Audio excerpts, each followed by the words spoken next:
uh, Shotaro and Ewan, do you hear us well? I see I see your names there. I trust that you're logged in. Um, so I'm Leon Laub. I'll give you a brief uh, bio on myself, and then dig right into the financial advisory business. So I was I'm a Los Angeles native, born in Los Angeles County, raised in Los Angeles County in the San Gabriel Valley. I went to SC as an undergrad at Dornsife, got my degree in Spanish. My first job was with the out of college was with the World Trade Bank, and I was stationed in Madrid where I translated for American and British bankers coming into Spain for government finance and corporate finance purposes.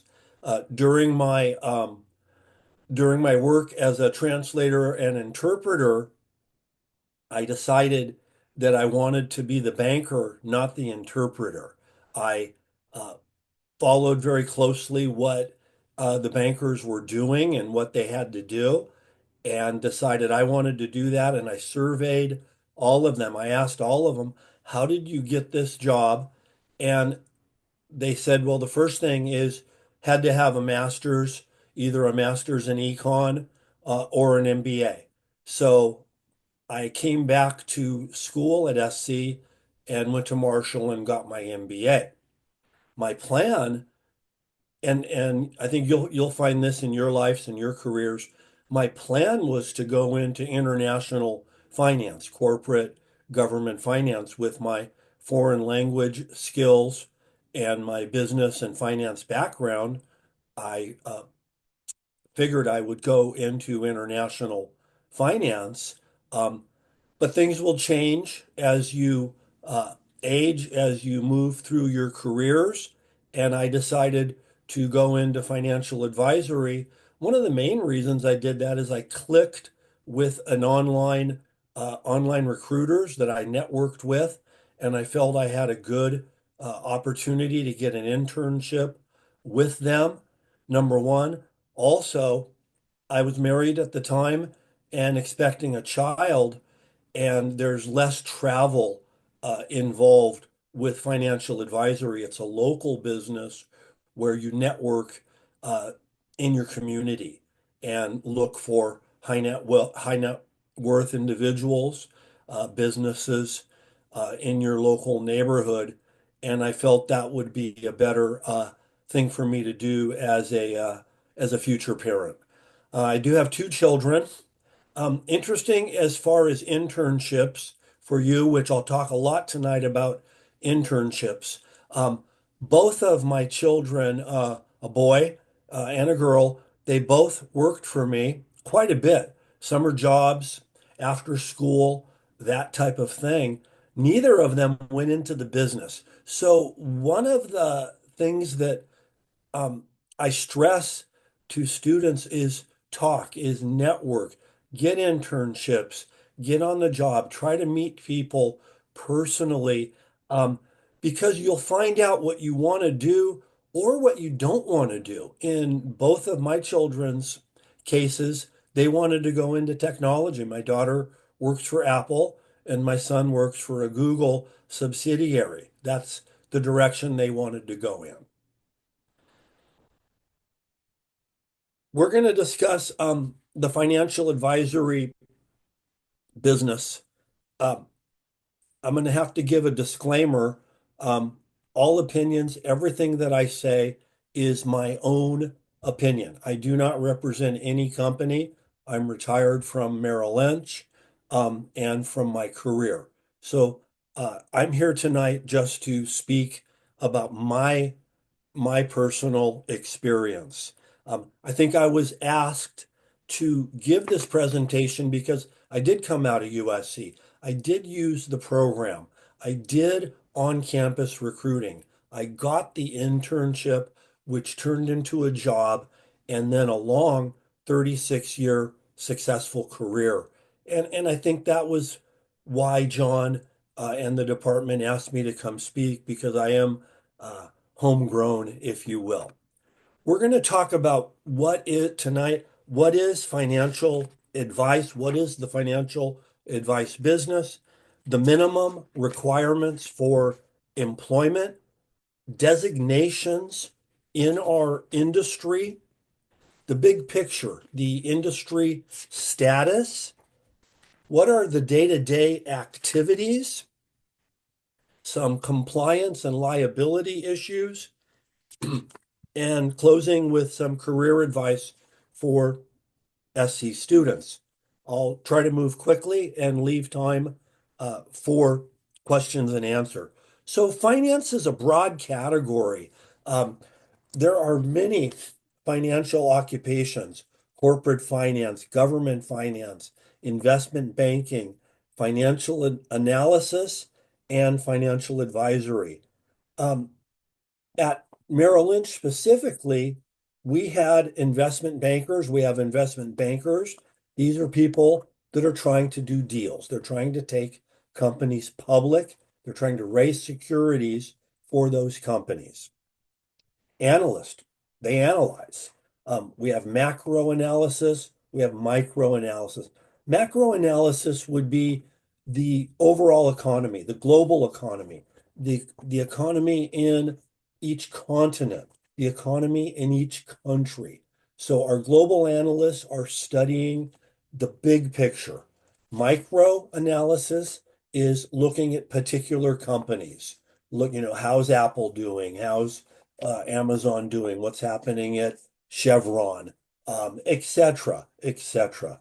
So these analysts are very important to us financial advisors. We have in-house analysis. Those are our own employees that are doing research, and we respect that a lot. But we do look at third party. We want to be objective and look at third party research. So there are other investment firms, of course, and places that do research. So we're always looking at that. One thing to keep in mind when you're job searching, job hunting, is our investment bankers could be counted in the hundreds.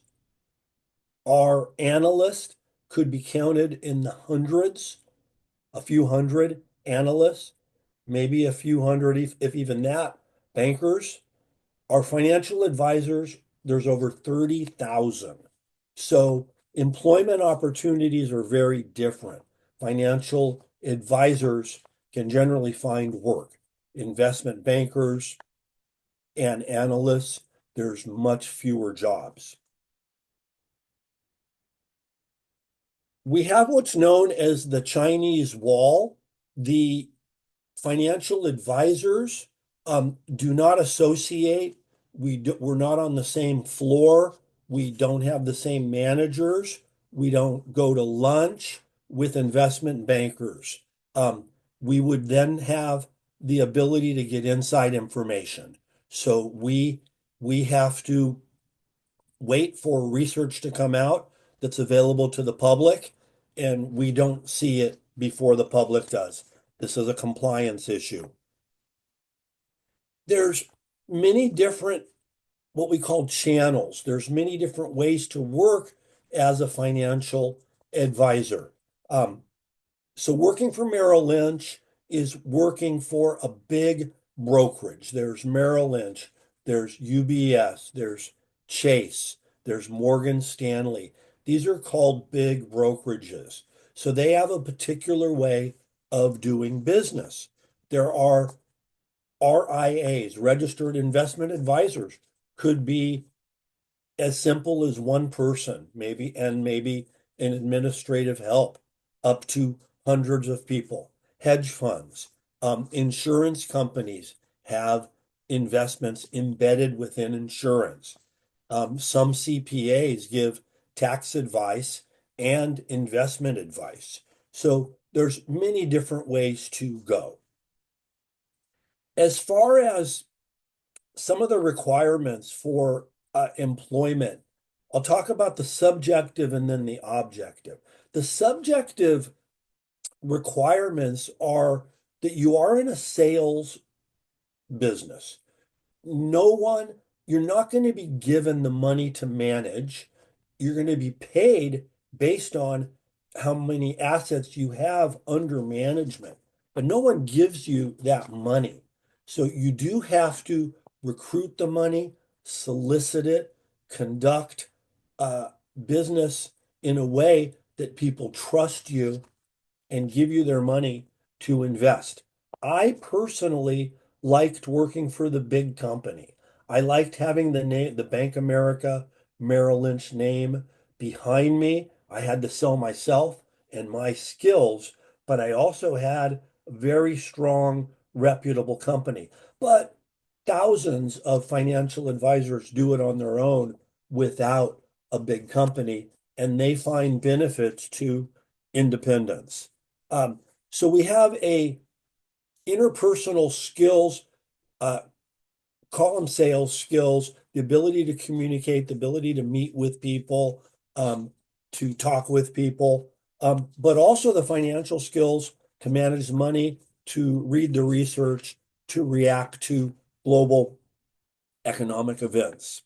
So the job, the occupation isn't for everybody. I think it's important that people learn about an occupation and kind of do a deep dive and think about, is that really for me? Do I have those kind of skills and those kind of interests? Training.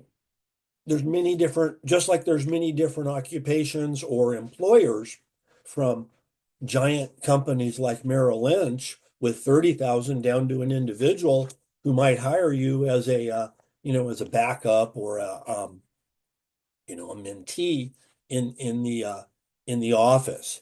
There's also that many training programs. The big firms have very well organized, well thought out training programs where they train for 3 or 4 years. You are a trainee, you're given objectives, you need to reach those objectives um, to stay employed, and you get a salary during training. Um, are Once we are on our own and out of training, we're full commission. And we'll talk about that a little bit under compensation.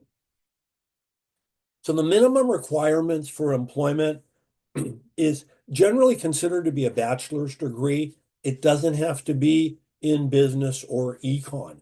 It's a bachelor's degree showing that you were able to study and you have the intelligence to pass all of the tests that we have to take. We have ongoing te we have tests to get licensed to become a financial advisor. We have tests to become financial planners. We have ongoing continuing education. It's really a life of learning.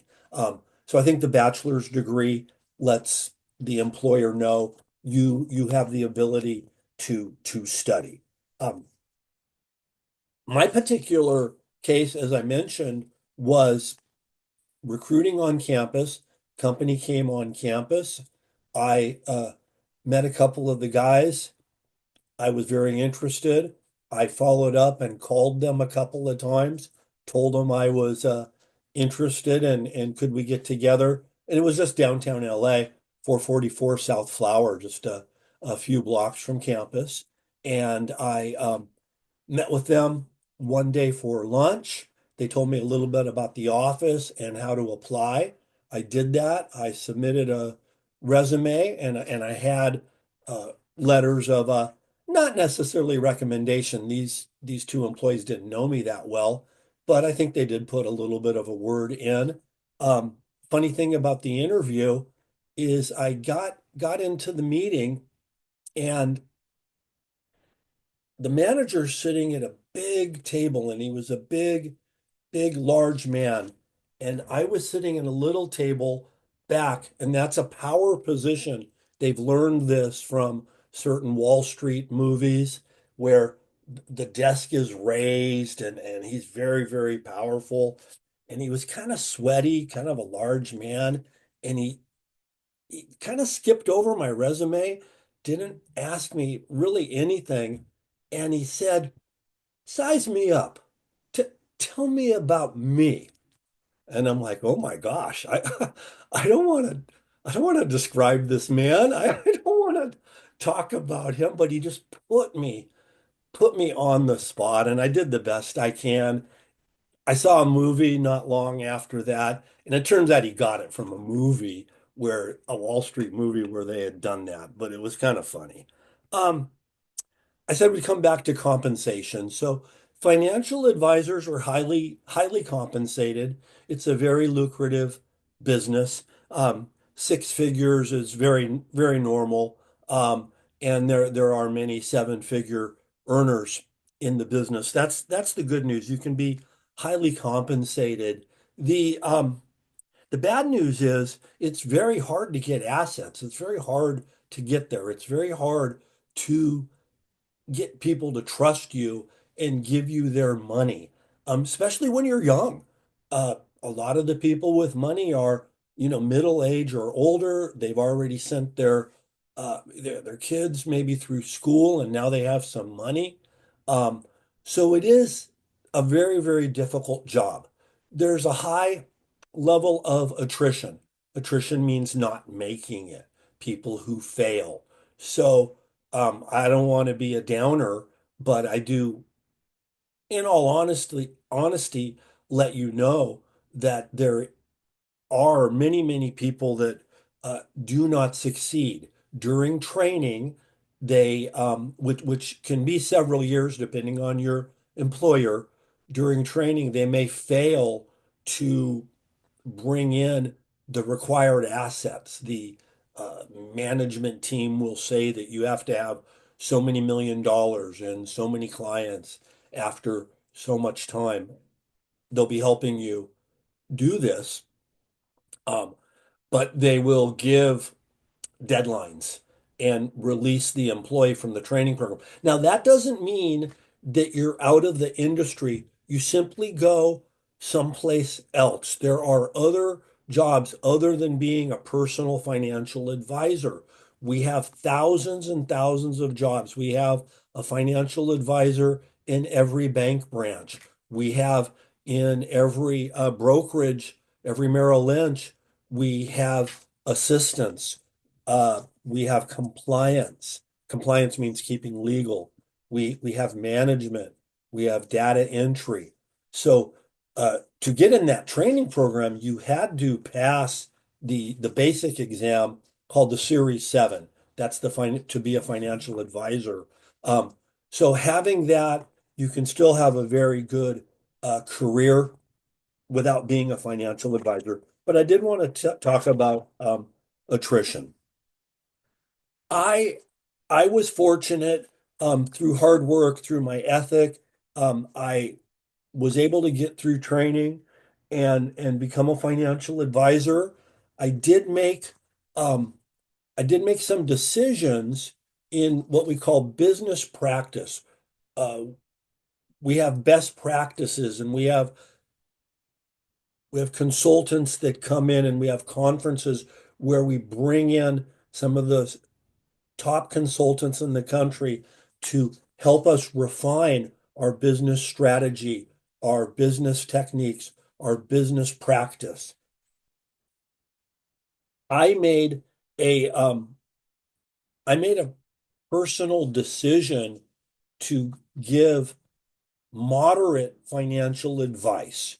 So investors and securities can range from conservative to moderate to aggressive.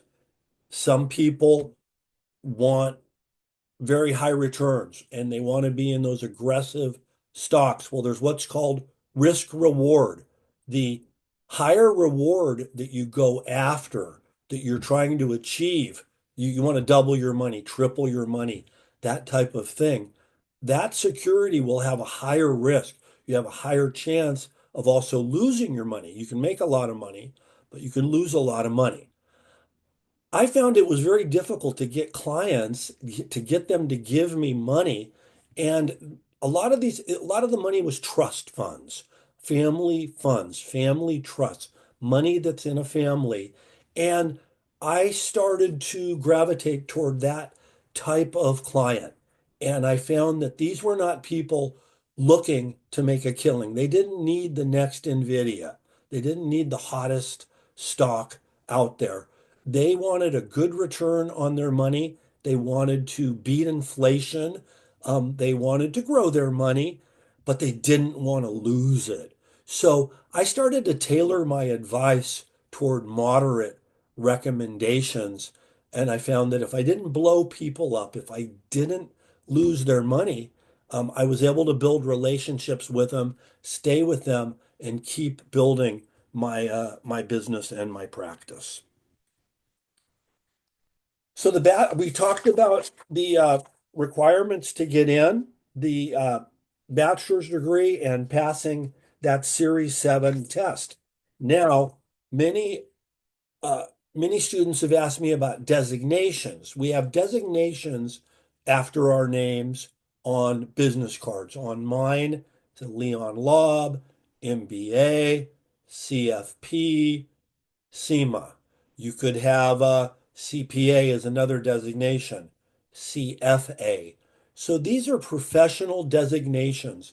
They have very little meaning for you students because you don't start studying for a designation until you have your bachelor's degree and until you're employed. Your employer sponsors you. So generally the path would be you get hired into a training in financial advisory. You're hired into a training program. You're working, you're training, you're trying to build your business, and then you start your study for if you're in financial advisory, you would start your study for the CFP, Certified Financial Planner. This is a exclusive designation. Only about 10% of financial advisors have the CFP. Other designations that you could be very familiar with are CPAs.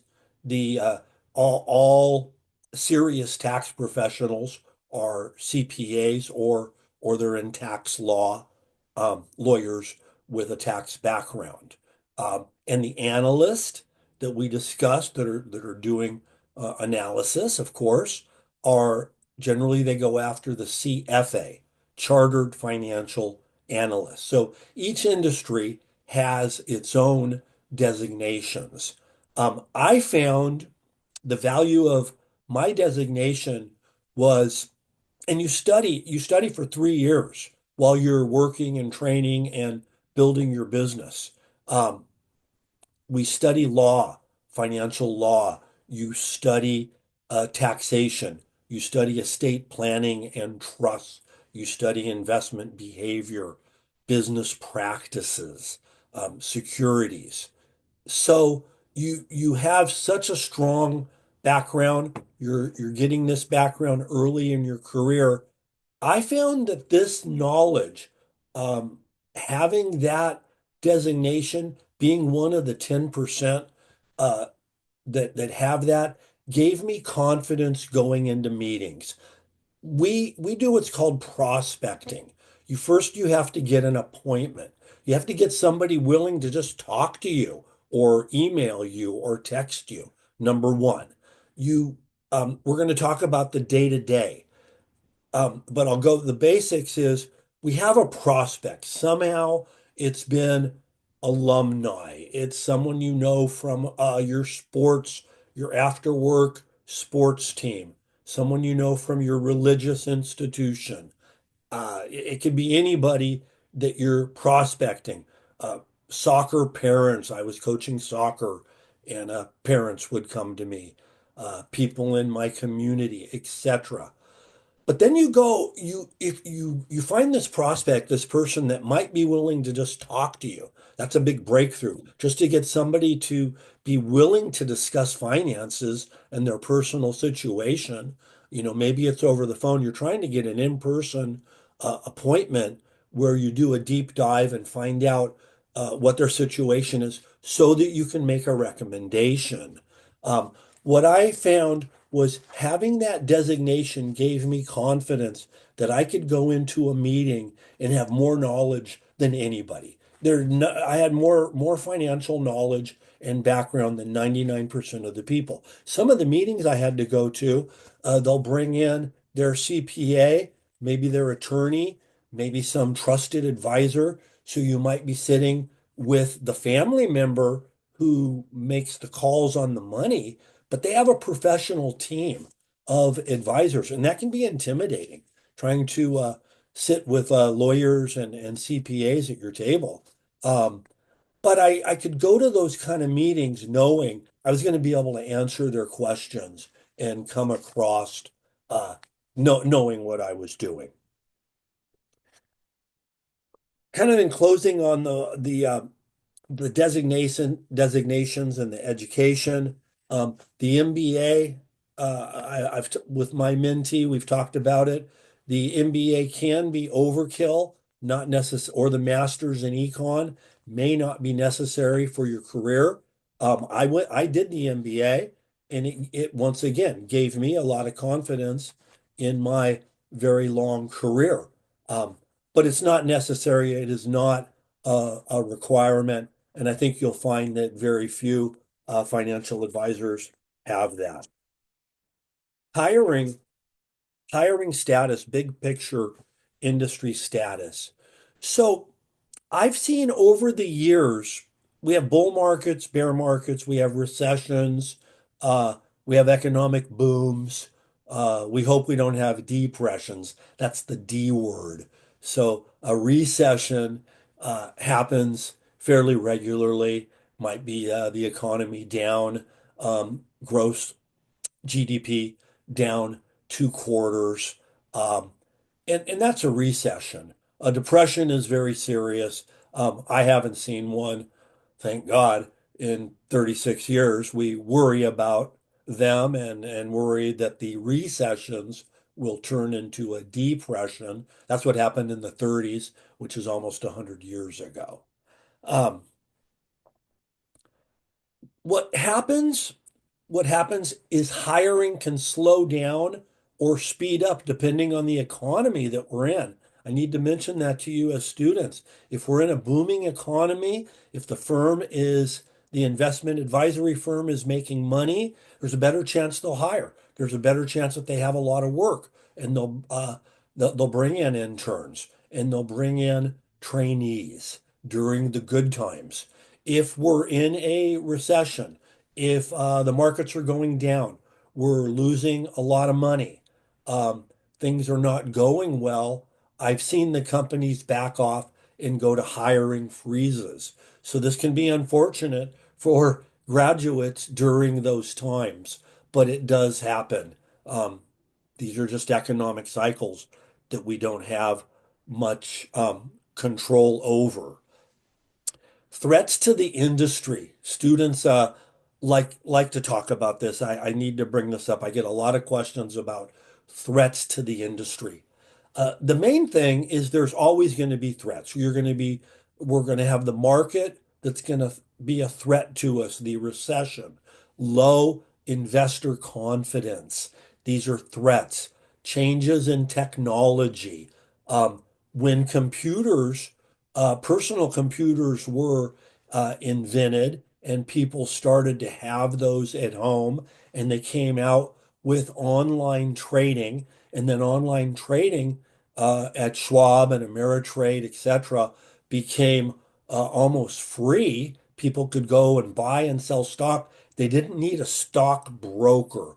So we've moved away from that title and we've become advisors. We've become financial planners. The way that we adapted to change to the threat of no commissions is that we don't charge commissions. We charge fees now for advice. So financial advisory. So titles like wealth management advisor, financial planner are more suitable nowadays than stockbroker because it'd be really hard to make a living charging people to buy and sell stock when most of them can go and do it for free.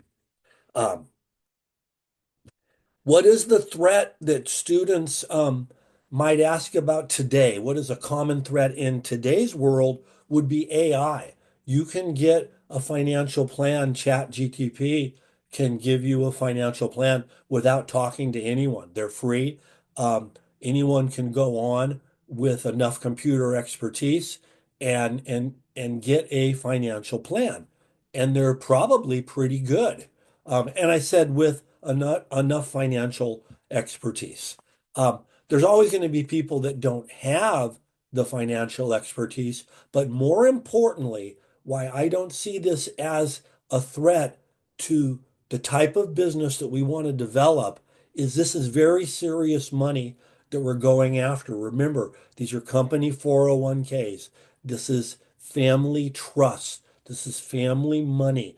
They don't want to have a computer, have a robot giving them that advice. They want an individual, just like they're going to have that tax person, they're going to have that attorney. There's going to be an individual at the table. So we have to go for larger accounts. We have to get larger accounts, go for the serious accounts and the people that want that kind of professional advice. Speaking of long term, we develop relationships with these clients, and investors evolve over time. What do I mean by that? We age, objectives change. You might be uh, start out young married couple getting financial advice. Then they have a child and they need advice for college financing. And they're putting money away for college finance. And then they realize they haven't done anything for their retirement. And so then they start their retirement planning. So our clients, our investors evolve over time and need different services. What are the day-to-day activities? Uh, the trainees and the rookies have a different training schedule. They're regulated, they're supervised, there's managers uh, helping them. There's a lot of conference calls. For the experienced financial advisors, we're on our own. We're basically entrepreneurs. There's no salary.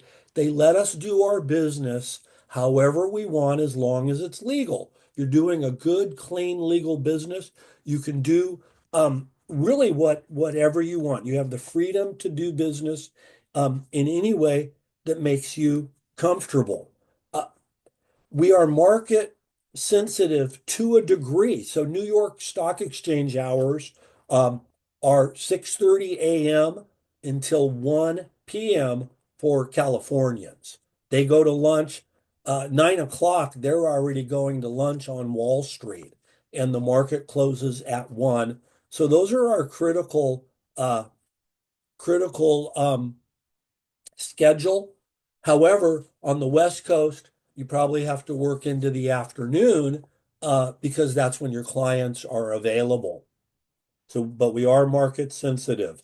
Um, we spend our days doing trading and managing the accounts, making outgoing calls, emails, scheduling portfolio reviews, conducting research.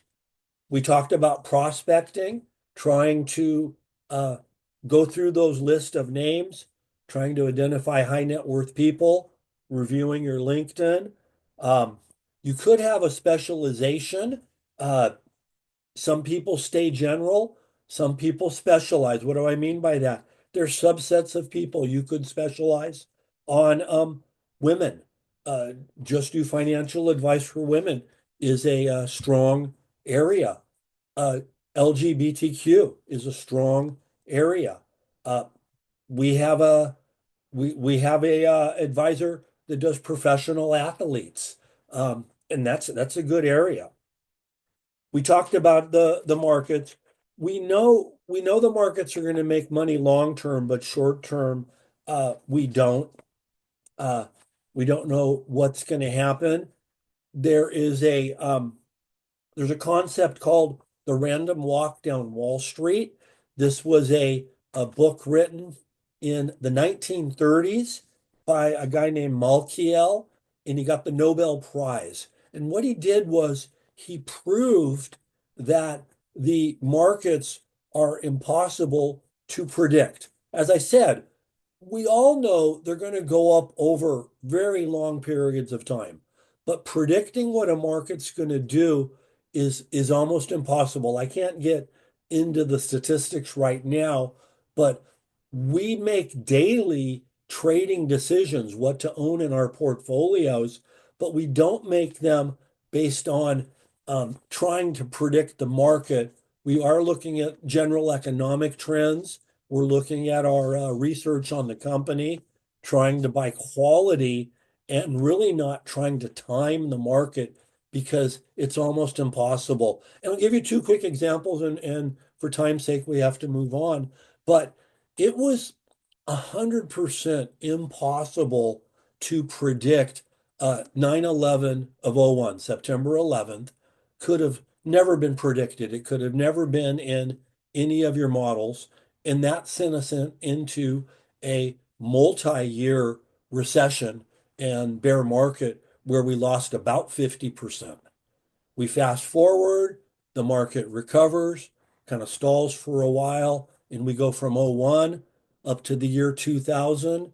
Once again, you could have never predicted COVID, and that could have never been in your models, and none of that was possible. So we're always managing risk. We always are thinking about the risk of the market and are our client portfolios suitable to their objectives. Obviously, a young tech executive making a ton of money could be a lot more aggressive than maybe a middle-aged family that just put a couple of kids through college and now they're trying to save for retirement. So the day-to-day activity would and the meeting that you have with that prospect. So we talked about getting that prospect, finding somebody that's willing to talk about finance with you and they have some money, number one. So you're trying to get that first person, that first meeting, maybe in person, but it can be in Zoom, and people are building remote practices, primarily with Zoom. Um, Post-COVID because it is a new reality and many more people are comfortable with that. So in the first meeting, we would try to accomplish a deep dive into their goals. We try to have questions that elicit their response, that we can try to read this person. What are their goals? What are they trying to save for? What are their objectives? And we are also trying to calculate their financial IQ. Financial IQ is what is the level of sophistication of this client you're dealing with? Is this a CFO for a company, a mature person that's been in financial markets for many, many years, had many years of investing? Or is this someone who doesn't have much of a financial background or an understanding of finance? And it has nothing to do with designation, occupation, or the letters after your name. I can tell you engineers, attorneys, MDs often have very little financial understanding because they've worked so hard to study in their own careers. It makes sense. They've been totally focused on becoming a doctor, a lawyer, an engineer. Um, and those are the people who can benefit from professional financial advice. There is compliance and liability. We try to manage and stay out of trouble. This could ruin your career. There are issues. There is behavior that if you're involved in could could mean getting fired, could mean losing your licenses, could mean fines. So this is compliance and liability. We have federal and state authorities, the New York Stock Exchange, the SEC, the Securities Exchange Commission, state regulators, insurance regulators, that are all supervising us, requiring continuing education, etc., to stay legal. We then have private private risk and liability if you were to give bad advice to a client, unsuitable investing. The client turns out they were moderate and you gave aggressive advice. They lose a bunch of money.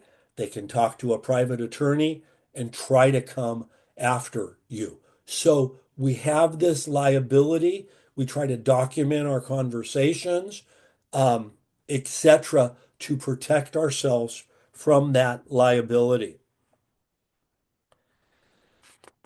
Like like any uh, like any occupation, there are some bad actors and there are people who give us bad names. You can go see the movies, the Wolf on Wall Street, and some of these are kind of fun to watch. Hopefully, hopefully they're more fiction. Um, in closing, and then open up for questions, career advice for SC students, and I mentioned this at the opening, is network. Do everything you can to meet people in your desired occupation. Be active on LinkedIn. Use the on-campus recruiting any chance you get to meet people at job fairs, any campus resources and listings. Um, SC opens doors. We're Trojans. We're the Trojan family. And does it guarantee you a job? No, but it's impressive. People are impressed when you have SC on your resume, and it will at least get someone to answer that call, open that door. Um, you're part of the Trojan family. It really is a thing. It is a thing. And um, when I talk to high school students who are choosing colleges, obviously I recommend SC, but I like to talk about that because you are becoming part of a family no matter where you're from. You'll now be in that SC family. But get out and talk to people, meet people, whether it was my children learning that they didn't want to be financial advisors or me networking on campus and using campus resources. It meant getting out there, talking to people, learn about their career. Here's one that is real tough for students, and we have some mock interviews coming up and some ways that you can work on this. But what is appropriate business attire? This is tough, and in 2025, uh, tougher than it was 10 and 15 and 20 years ago. It was more defined.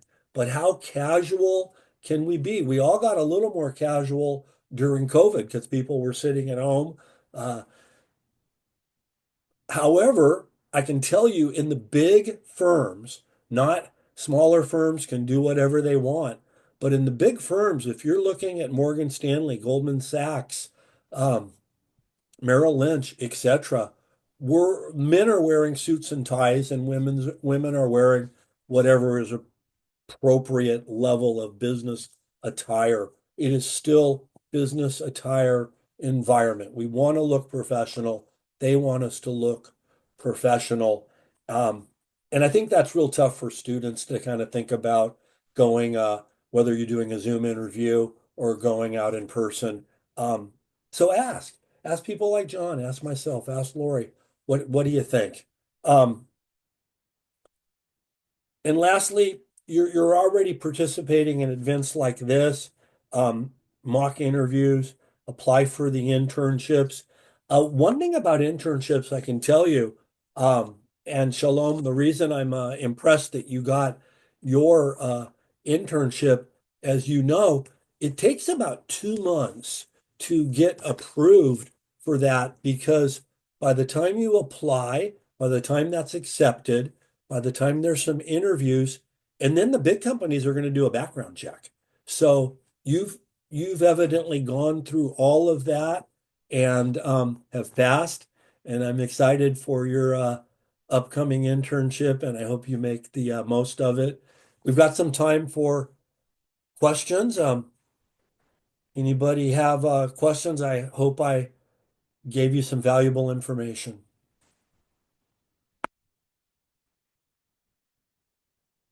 I have a question regarding, I know you stayed in the same career for over 30 years. I guess what kept you in that career for so long, and if you've moved around within Merrill Lynch or within just the financial advisory career, what did that look like for you? That's a good question. Very good question. Unlike unlike some jobs where I, government comes to mind or private business where you get experience in one particular area and that qualifies you to maybe move up and manage a completely different business where you would go there. Managers in the management area, many of them recognize that they must move. Every 2 years, they move to a new geographic area and they take on another job building up their corporate resume um, to try to shoot to eventually be an officer, a vice president, or a president because they've worked in three or four or five different divisions and globally. Um, in financial advisory, as I mentioned way back in the very beginning, and why I chose it over international finance and consulting was my job isn't a travel job, traveling out of the area. Um, in my particular way that I did my business, it was local business where I was networking in my community. Um, if that makes sense, and adding clients, meeting with those clients, entertaining those clients, taking those clients to ball games, going to meals with them, trying to network and meet their friends. So we evolve as more money under management and we get different titles, vice president, senior vice president, things like that. But really, we're still doing the same occupation that we did in day one or in year 30. You're managing, you're advising on investments and finance.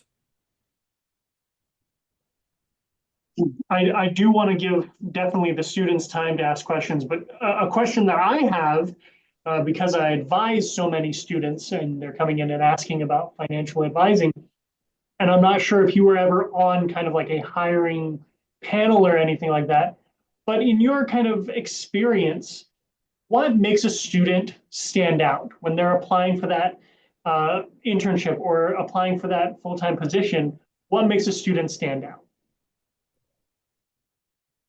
I I was not I was not a manager and in a hiring position. In my multi-decade career, I had a lot of interns, and I did hire interns, but not financial advisors. I purposely did not go into management. I did not want to manage financial advisors. I wanted to manage my clients' money.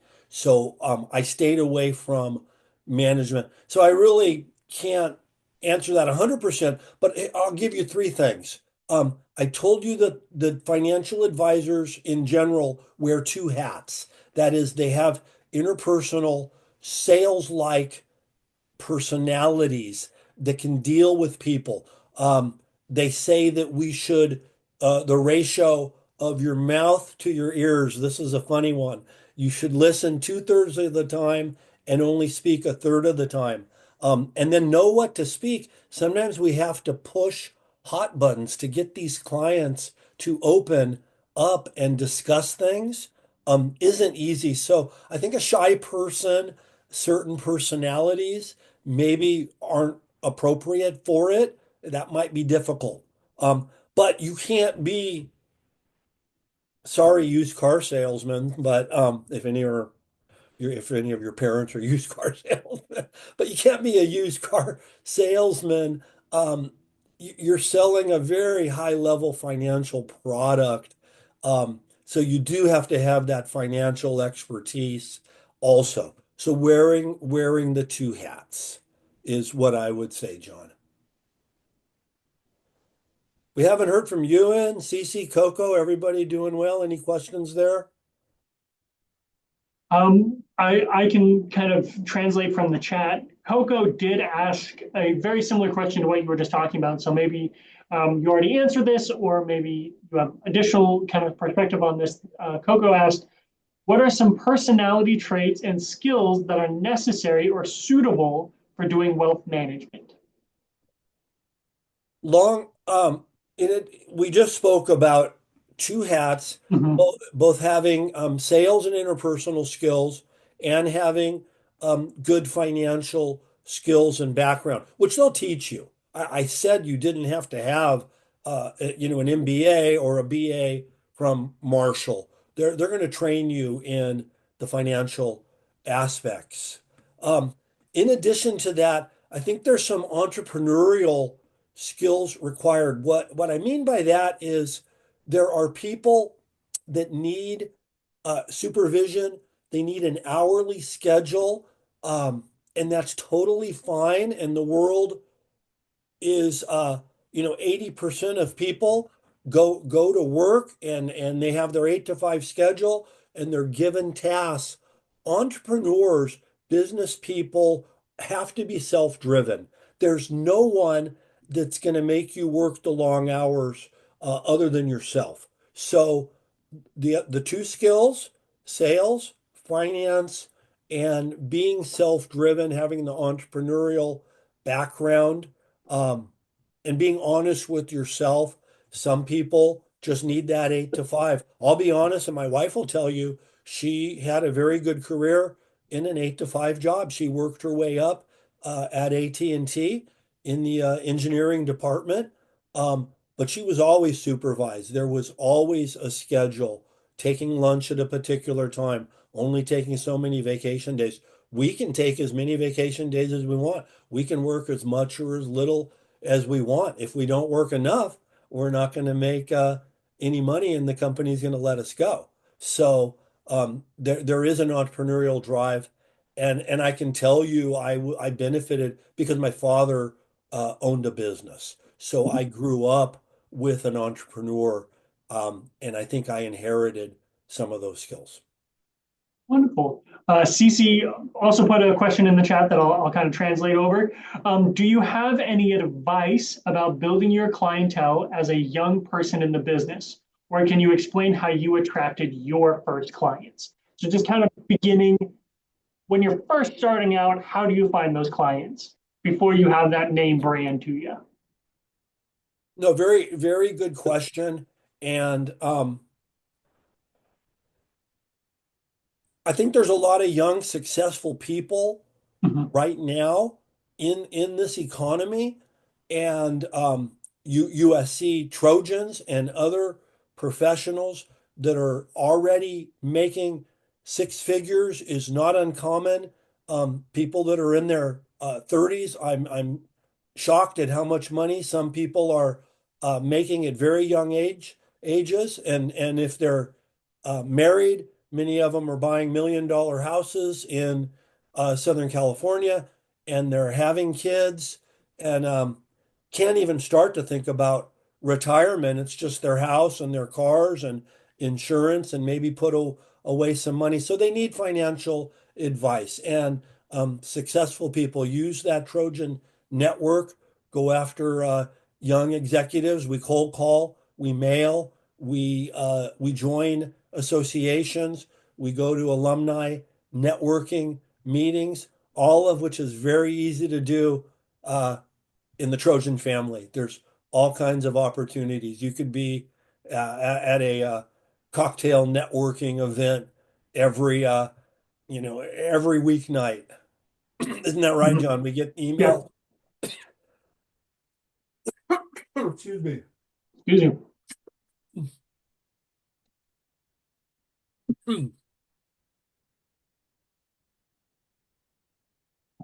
Yeah, and while Leon is kind of taking a drink, that's something I want to echo. While I am not a financial advisor, um, you have built-in initial clientele sitting next to you in your class. Get to know the people sitting around you. That's true whether you're being a financial advisor or if you're just trying to find a career. You never know when the person next to you has an in or has a need. And so reaching out to those people is a recommendation that I have as a career advisor. John, that both for Coco and Cece's questions and that type of a Mhm. question, one of the things that I did was accumulate names and addresses. Now it could be emails, actual Mhm. physical addresses when we do snail mail invitations, and emails. You can send out a monthly newsletter. And I had to let people know, thousands of people know what I did. But Yep. there's not money in movement. In other words, the only way we get a client is if they have money, and you need people with money, if they have money but they're well taken care of and they don't have a need right now, they don't have a need, and there's no real reason to do a deep dive with you. Mhm.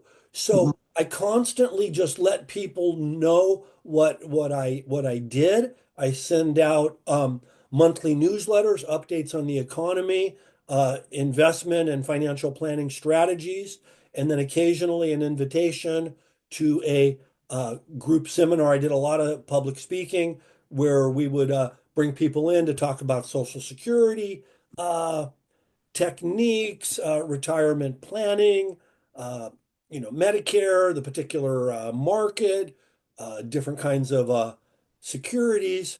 You can get people to help you finance this. We weren't even able to discuss it, but there's industries that support us. They're called wholesalers, but those are the money managing institutions, whether they're Fidelity and Putnam and all these companies that produce investments and mutual funds.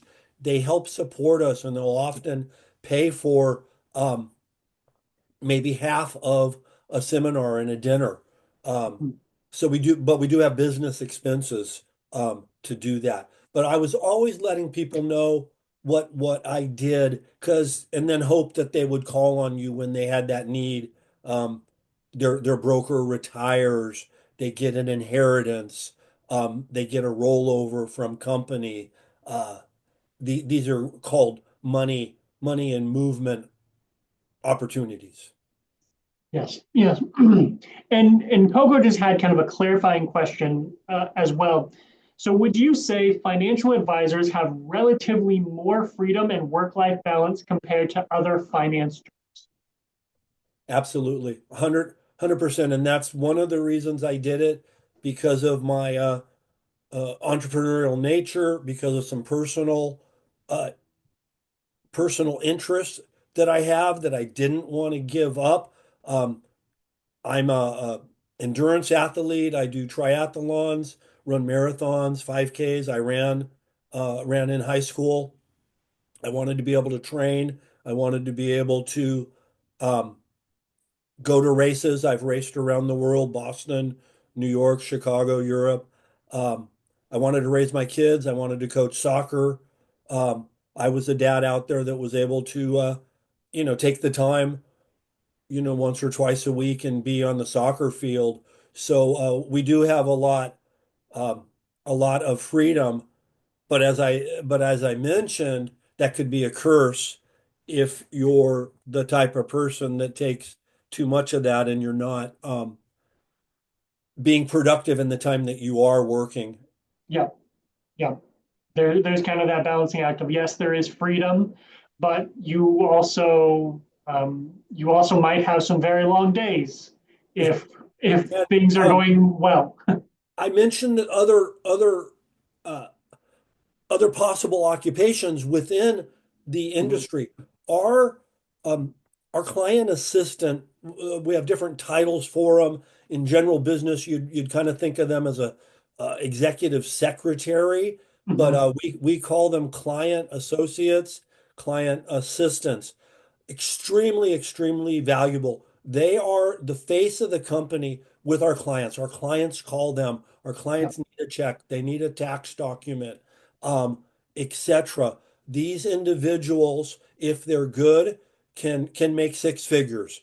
and they have a guaranteed salary. The thing is, they are not the financial advisor. They might be trained and have the same licensing that we have, but they opted for a fixed schedule and not the pressure, the psychological pressure of always being on commission, always worried about the market. The market never closes for these clients. You're at their beck and call. You're on vacation. You're not going to escape. Teams help manage that. There's a big push toward getting on a team, and a young person might have a opportunity to get on with a senior broker or a couple of senior advisors, um, and that way they can delegate task a Mhm. little more than being an individual financial advisor like I was. Teams seem to be the way to go to take a little stress away. But also the client assistant, and my client assistant was making six figures and a mother, and she wanted that it wasn't 8 to 5 for her. It was more like, 6 to 3 and daycare for the kid, and her husband had a job, but she could at 3 o'clock walk out of there and not worry about a thing. Go pick up the kids and move on in life until 6 o'clock the next day. Yeah, yeah, absolutely. Um, we're kind of coming to the close of our time here. Before we let Leon go, for the students that are still here, do you have any last minute questions, comments, outbursts of anger before we close today? Thank you so much for taking time to speak with us. Have Yeah, have a great so helpful. Thank you so much. thank you, Yeah. Coco. Well, Thank we, you. Thank you all. Thank you, John, for hosting. I wish everyone good luck, and feel free to reach out if you have individual uh, specific questions. John, you have my authorization to give my contact information out to those who participated. awesome. Thank you so much, and thank you for